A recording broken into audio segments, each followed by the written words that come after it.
What is going on, everybody? Welcome back to Red Seat Radio. My name is Corbin, and the Red Sox lost another series last night. I think most people, including myself, have started to close the book on 2022 and have started to look towards 2023. Well, we got some pretty big news regarding the 2023 season yesterday, and that is that league-wide schedules were released. And next year, there are going to be a ton of changes to the schedule, and some really important things have happened to this schedule for 2023, specifically regarding the Boston Red Sox schedule. So that's what we're going to talk about today. We're going to go over everything that has changed in this 2023 Red Sox schedule, and we're going to talk about why it's important and what it means for the Red Sox going forward. But before we get into that, do me a favor, make sure you guys have hit that subscribe button if you haven't already. If you're new here, we talk Red Sox content almost every single day. Also, make sure you guys have hit the like button on this video as well. Helps out a ton and would mean a lot to me.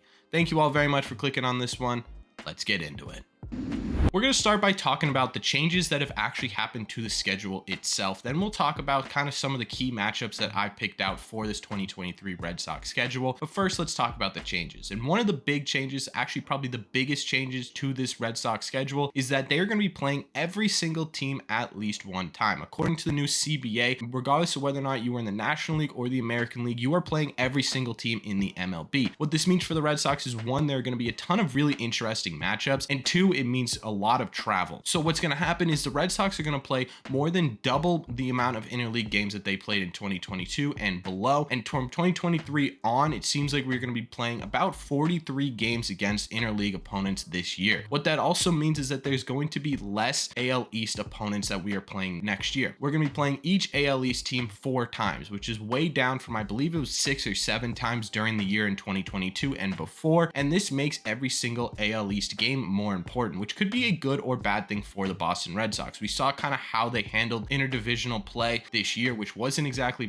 spectacular, but in years past they've been really great against the division. So this could go either way. Either way though, I think this is going to be a ton of fun to watch, and it's going to make divisional games way more exciting, as most of these series are really going to matter in terms of standing. The only thing that really didn't change is how much the Red Sox and all of baseball are going to play teams in their own league, which means that the Red Sox are going to be playing about the same amount of games against AL opponents as they were in years past. It went from 66 to 64, so not a ton of change there. I actually really like this change to the Red Sox schedule and to baseball's schedule in general. Baseball has the longest season of any professional sport, so it doesn't really make a ton of sense that there are teams that you don't play for years in this schedule. And so for me, it makes a more balanced schedule and definitely a more interesting one too. And on top of that, it's going to make the AL East game somehow more intense, like we just talked about. Really, it's probably going to make divisional play in all of baseball really interesting, but this is a Red Sox channel, so we're going to focus on the AL East. And like I said, with the AL East being so competitive this year and in most years, and I think it's going to even get more competitive next year with what Baltimore does in the offseason, this could be really big for baseball in general and for rivalries specifically.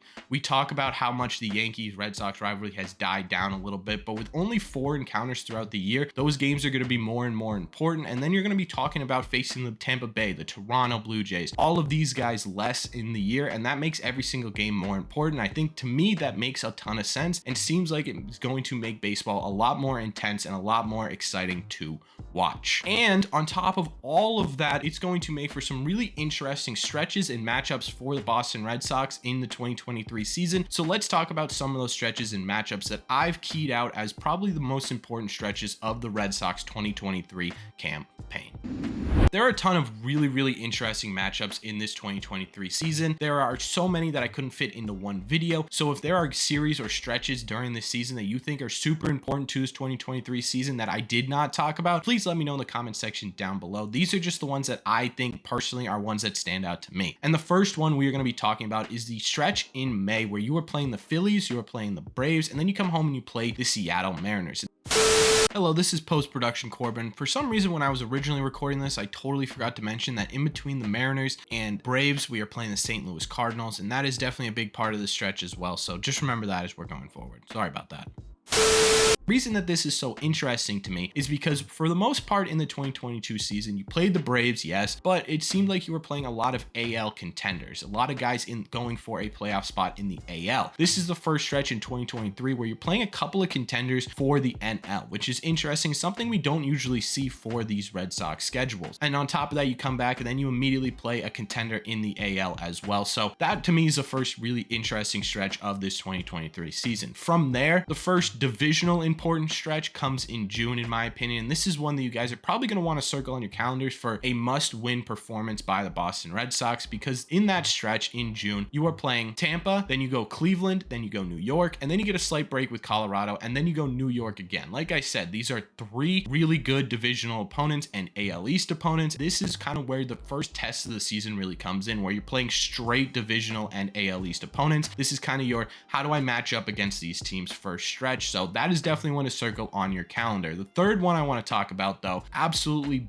bodies that one in terms of how tough it's going to be during that stretch, because this is truly the stretch from hell of the 2023 season. Because in this stretch, you are playing the Yankees, then you go to Houston for 4, then the Dodgers come in for a home series, then you go to New York again. That is 4 series in a row against 3 World Series contenders. One of the cool things about this schedule, though, is that we are going to see the return of Mookie Betts to Fenway Park for the first time since he was traded. That's going to be a really cool moment for a lot of Red Sox fans. I know I'm going to try and get to that game. So that's one of the cool things about this interleague plays. You get to see a lot of players that you normally don't see. But either way, this is truly the stretch from hell. I don't know how the Red Sox are going to make it through this stretch, but this is going to be the ultimate test to see how well this team can do against opponents in all of baseball during that stretch. So that, to me, in my opinion, is the most important stretch of this 2023 season. That's the one that's going to be from August 18th to August 30th. The last stretch I want to talk about is the end of the year in September, where you play every single AL East opponent back to back to back to back. And to me, that doesn't seem like it was done accidentally. This is probably more than likely going to decide a couple of teams' fate for postseason runs,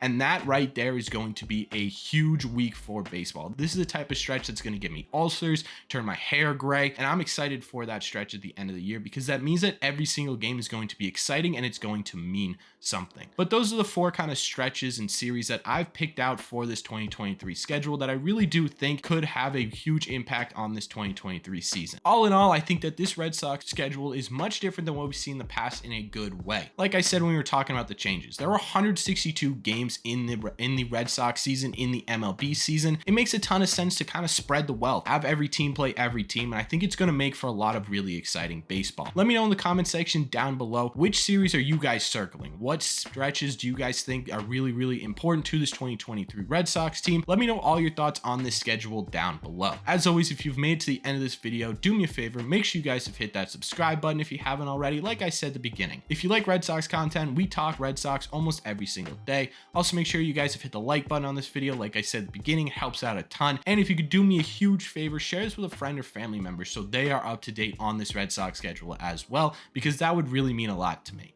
Thank you all very much for clicking on this one, and I will see you in the red seats.